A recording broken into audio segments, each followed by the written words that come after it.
fucking serious? Tyler Perry? Are you fucking...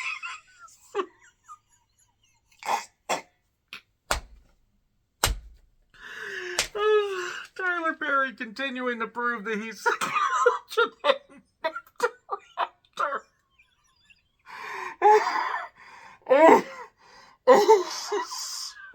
I'm getting dizzy already. Mea Culpa is a Netflix original written, produced, and directed by Tyler Perry. Yes, Madea himself. Madea has gone to the law school firm thingy. And you have Kelly Rowland playing Mia in a movie called Mea Culpa. That is the kind of writing and creativity that is on display in me. Oh, God, I'm dizzy. Oh, God. Oh, Tyler Perry, you are the worst. You are a fucking blight in Hollywood. You are just such a blight on filmmaking. What the actual fuck was this? If this was meant to be a comedy, it was goddamn hilarious. It was gut-bustingly hilarious in the last... I'm sorry. I can't even take this serious. I can't even take this seriously. This was an abomination of filmmaking. This was an abomination from a dialogue standpoint and acting standpoint. Just everything about this movie was like Lifetime Movie of the Week if we had a little eroticism in this sex, and we actually had Kelly Rowland, yes, of Destiny's Child fame. I hope she's a survivor. I hope she's not going to give up, because she's going to have to be a survivor. I'm sorry. I'm trying to contain my laughter here. I have to laugh because this movie literally made me not want to watch any more films ever again. That is how bad this film is from beginning to end. And the worst part about it, they took it so goddamn seriously. This is right up there with Skeletons in the Closet as far as inept filmmaking goes. At least this looks fancy. Skeletons in the Closet looked absolutely abysmal. But yeah, Kelly Rowland. Yeah, Trevante Rhodes in this. No relation to Cody Rhodes, even though Cody Rhodes did racism at one point. Imagine if Cody Rhodes was in this. And then you had Nick and Sean Sager. Sager, do. Carrie O'Malley, who has been in good stuff before. Not this. She was in it. And Shannon Thornton, who's lovely, she's in this. And from Tyler Perry Studios, you know, I'm convinced that Tyler Perry is just making this stuff just as a joke now. There's no... Let's be serious here. Let's be serious about this fucking abomination of a film. This absolutely putrid pile of just, like, plastic. I mean, I don't really know. I can't even form a, cohesive, amount of wording here. Mia takes on a case of an artist who's accused of murdering his girlfriend. All to make partner at her law firm. I guess. That's the description on IMDb, and then there's a more descriptive description, as opposed to a non-descriptive description. So, all this stuff, so much stuff gets heaped on us, like within the first 10 minutes, and then it grinds to a halt, and then character motivations are just so on the nose. Barely one note, more half note, more just like, we're going to put a pile of the worst, of the worst cliches of any erotic thriller, drama, crime drama, whatever. We're going to turn it into cocaine. We're going to have you snort it. We're going to have you snort it every 5 minutes. That is what Tyler Perry did with this. From there, we have basically Mia trying to, keep her marriage to Cal together. No, not Cal from This Island Earth. Ruth, I farted. Cal is played by Sean Sager. And... yeah, then his brother is the assistant DA who is trying to also run for mayor, but he's got to win this case to win votes. Oh, and the mother's sick, and also Shannon Thornton's Charlize is involved in this because she's married to Ray, who's Nick Sager. I'm having to look at my notes because I can't see straight. I'm sorry, this movie, terrible. Putrid.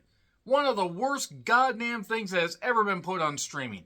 They had money behind this. Tyler Perry once again proving he has no idea how to direct a movie. I don't even think he could spell director if you spied him most of the letters. He can't write for shit. He has no discernible talent behind the camera or putting pen to paper. And yeah, it's easy for me to say that because I'm just some weirdo talking about movies on YouTube, but I know what makes a good movie, and this ain't it, Chief. So, basically, Zaire is an artist. And it turns out there's stuff revealed about him.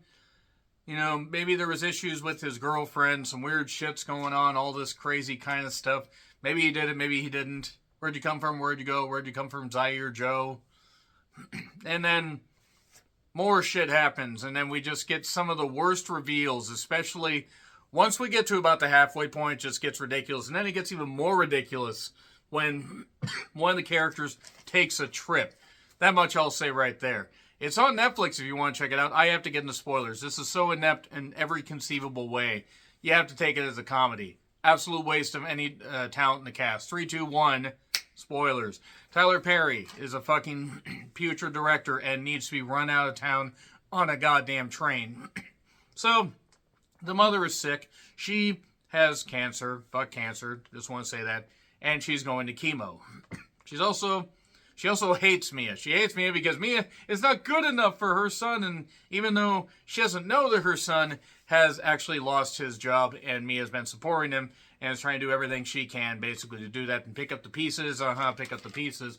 But Charlize is her friend. She's obviously her friend. Nobody's going to turn on anybody, and Mia is absolutely not being used as a scapegoat here in a movie called Mia Culpa. I can't get over that. I can't get over that. Like, that's the best you could fucking do, Tyler Perry. You goddamn idiot.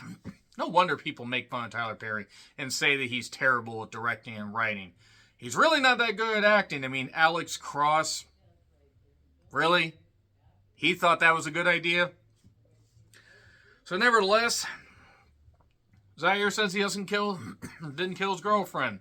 I did have sexual relations but did not murder that woman. That would have helped his campaign.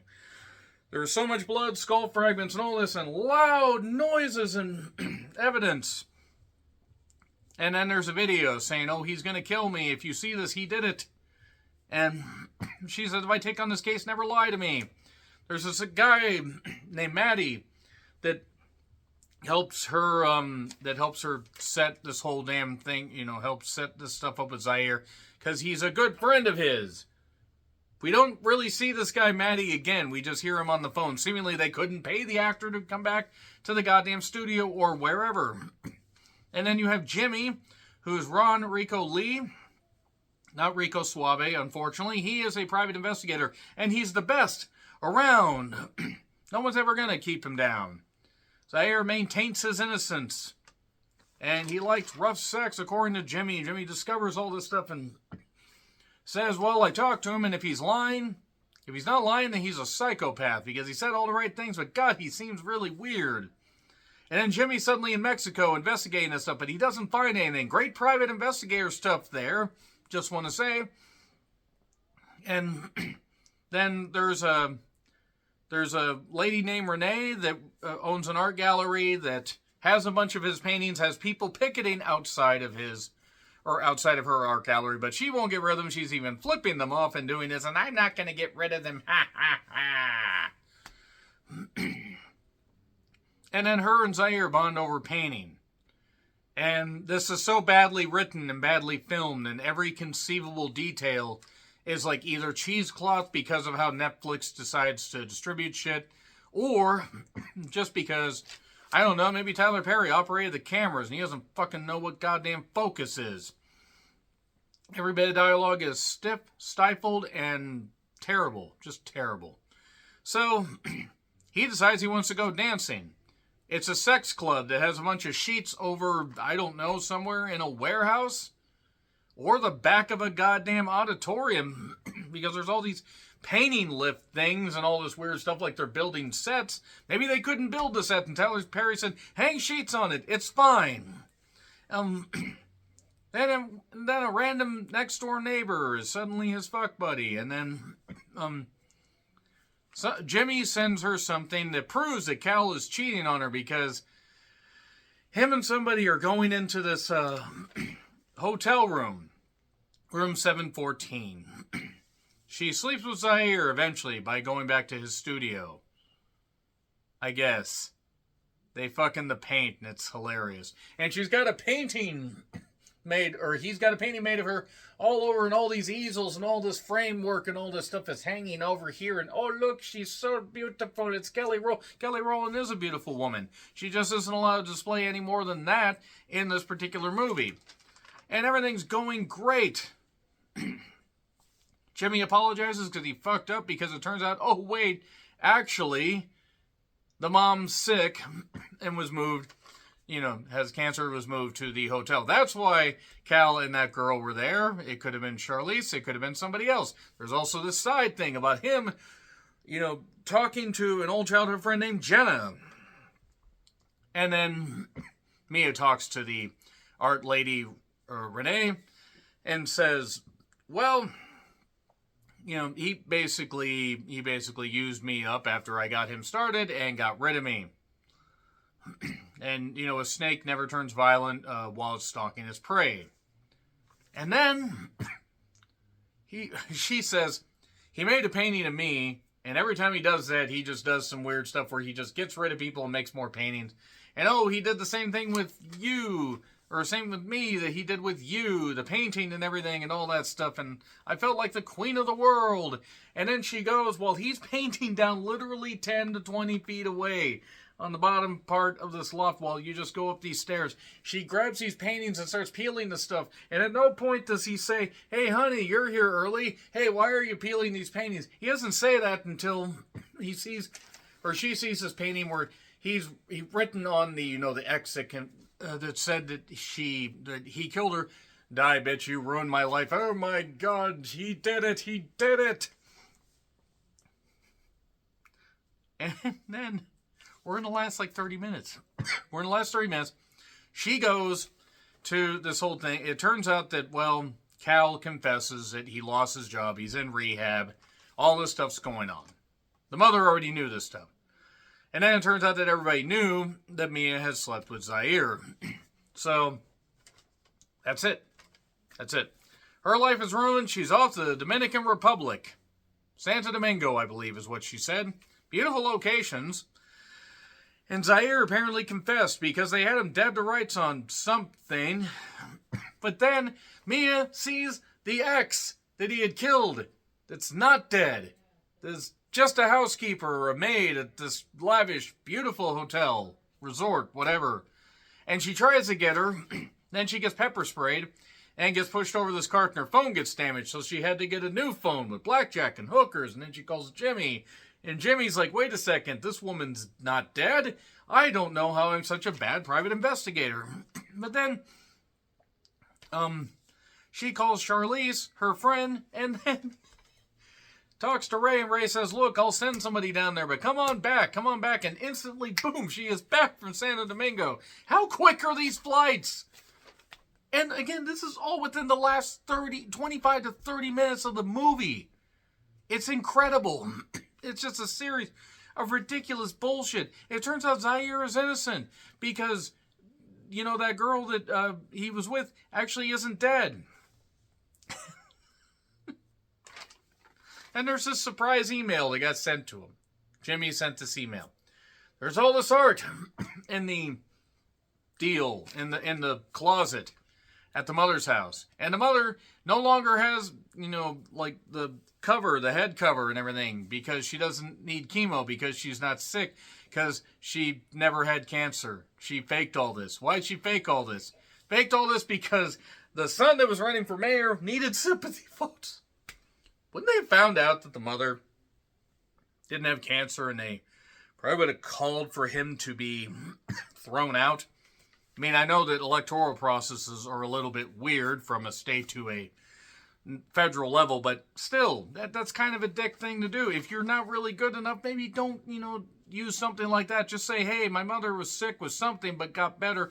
Don't use cancer, because cancer is really hard to get over. Know that, because I've unfortunately lost people to cancer, and I know people that have. Fuck cancer. But the mother ends up destroying Mia's phone on purpose. This is right after she gets this email. But then the mom was never sick. It was all for the campaign. And Charlize had actually slept with Zaire. Because movie. And then Ray tries, I think it's Ray, yeah, Ray, well, the one running for district, running for mayor, tries to get Charlize to stab her friend, but no, they won't do that. And then the mother is trying to do stabbing, because they have this endless steak knives in this goddamn deal.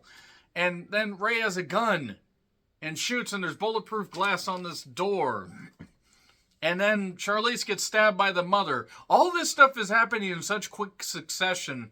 It's incredible. I can't describe. If you ever see this, if you ever can sit through this movie, and you aren't busting up laughing in the last 20 minutes like I was, I think the only reason that I'm not still laughing about it is because I got out of my system with the intro, and I was losing it while watching the movie just a little bit ago. But then, yeah, they get in a fight in the kitchen. Charlize is dead. The mother ends up, trying to dive on this truck that Mia gets into because she gets the keys, though. She managed to knock Ray down, kind of, sort of, runs into a tree, throws the mother-in-law, rather, into the woods. Ray's still alive. She manages to get to Cal's car, and it turns out Cal was in on this whole goddamn thing. And said, Mother was right, you were going to do this, you cheat on me. And then, even though he's on the Bluetooth, he's got the Bluetooth stuff that he could never figure out, she unbuckles his seatbelt, swings the wheel over into the path of the semi, and he hits it just enough where he flies out and hits the windshield of this semi. And then Ray gets arrested, Zaire is freed, and that's it. And then she's just staring around the corner like she's a fucking Batman villain. I cannot believe the levels of ineptitude that were on display here. It was astonishing. I hadn't gotten all the laughing out of my system in the intro, and just while I was watching, this is gut-bustingly hilarious. Unfortunately, the movie is so goddamn serious that you can't help but laugh. This is one of the worst films of the year. This is one of the worst films of the fucking decade, because this had money behind it, and this got released on a massive streaming service with alleged stars and alleged talent behind the camera, producing it, and also writing it. Tyler Perry needs to be banned from ever making films again. It gets an F. It gets an absolute F. Entertainment factor still gets an F because it's not meant to actually be entertaining. That being said, agree, disagree with what I said, like, share, subscribe, Twitter handle in the description. I'm Jonathan. I'll see you soon.